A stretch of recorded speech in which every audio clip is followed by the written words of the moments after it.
Hey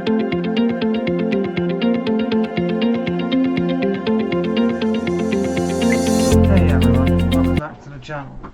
Today I want to do another video on my favourite album, and I can't do it wearing these glasses. These I bought in Liverpool in a Beatles shop.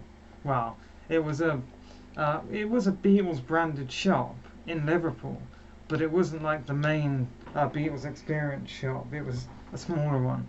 There's tons of, if you ever go to Liverpool, getting distracted, but if you ever go to Liverpool, there are tons of Beatles themed shops everywhere. Well, everywhere in the main city centre. Anyway, today I want to talk about Oasis, Definitely Maybe.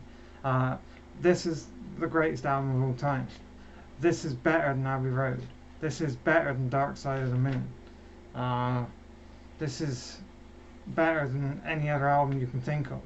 Now, I say that and it pisses a lot of people off, and you can disagree with me. I have no qualms. If you think Queen's News of the World is the greatest album of all time, good for you. You know, everyone has their own opinion, and I have been berated in the past.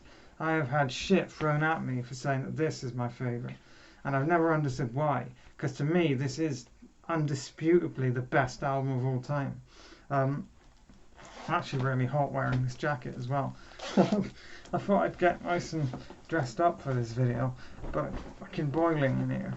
And that was the fan. I got the fan on because it's hot. So rock and roll style, the starting track. It's all about, I know, I'm stuck in this city and there's not an easy way out. And it's all about having to work, having to grind for what you want in life. You can get there, and you will get there. We will become rock and roll stars. It's just rock and roll. It's just rock and roll. You know, oops, shook it. It's all about this sort of keep going, do not give up, and you will get your dreams. That's sort of the vibe of the track. So it really speaks to me.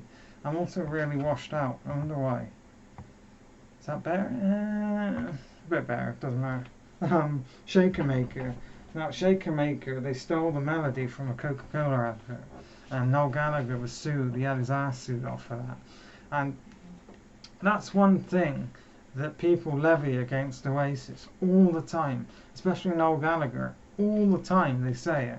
It's like, oh, but Noel Gallagher stole riffs. He took parts of other songs. And like, lots of people in the music industry did that. Led Zeppelin did that a million times. A lot of their most famous songs have riffs or melodies or bits that have been taken from older songs. You know, that happens in the music industry, and for some reason people berate Noel Gallagher for doing it. And it's like the start to Don't Look Back in Anger is the piano from Imagine, and people complain, and I don't understand why. It's like the first 3-4 seconds of the song, and then it gets into Don't Look Back in Anger. And they're like, yeah, but that's Imagine. You took that from Imagine. So what? You know? The amount of rap artists today that use samples from other songs, and you're going to sit there, and you can see I am passionate. I'm way off topic. I apologise. Live Forever. I mean, Live Forever is my favourite song of all time. This was the first tattoo. This is incredibly special to me, this tattoo, and it's a very special song.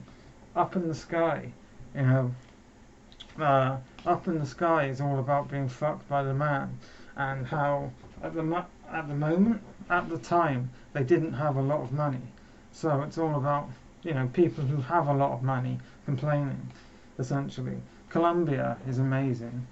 Sad Song was beautiful, and Supersonic continues that do not give up. I need to be myself, I can't be no one else.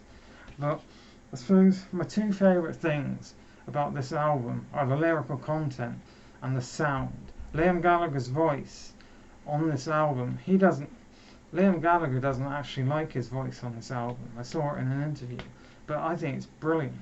Liam Gallagher is such an amazing singer. I mean, he's my favourite singer.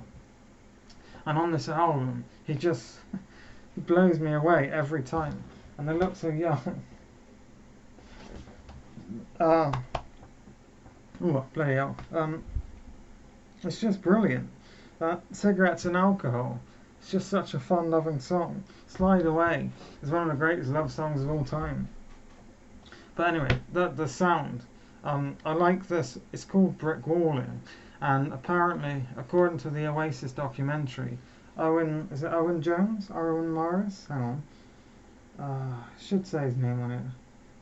Produced by Mark Coyle, that's his name. Mark Coyle, in the Oasis documentary, Supersonic, says that he invented brick walling, where the sound was just turned up to max.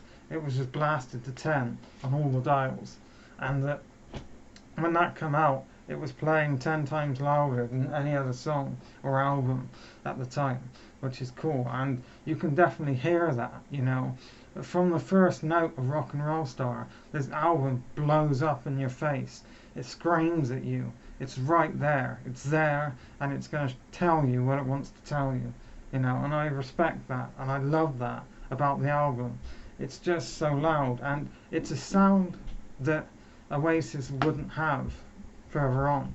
You know, What's the Story, Morning Glory doesn't continue that sort of sound.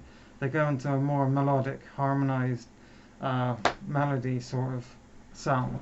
And then again, although, what's it called? Be Here Now tried to recapture that sound, and it didn't really work. So the album itself, within the Oasis discography, is special. And just overall, that sound, the sort of heavy, well, it's not heavy rock, it's not like AC/DC or Kiss. They're more of an alt rock band or an indie rock band, especially on that album. But because of the production, because of how heavy and loud and booming it sounds, and they managed to do that without the bass. Well, obviously there's a bass guitar played by Guigsy, who is really talented, but you can't really hear the bass. You know, a lot of songs, take Michael Jackson's Off the Wall. That has, I know it's a disco album, but that has tons of bass in it. And you can really hear that bass, and it sounds amazing. But Oasis can do that without the bass sounding, or the bass further up in the mix, and I love that. Now, that be said, I'm going to go on with it. I would love to hear different mixes of these songs, where maybe the bass was a little higher, it's a lot less brick-walled. You know, it sounds, a lot of this album, all of this album sounds really condensed. And it's so loud and so brick-walled that some things get left out, like the bass. And I would like to hear different mixes. That would be really cool, like what they did with the Beatles. I know that it doesn't really stray too far, but with this I would like it to, maybe we have a bit of bass and maybe some louder vocals. But point aside, just overall, because this has now been 8 minutes, it was supposed to be about 3 minutes. Just overall, this is the greatest album of all time.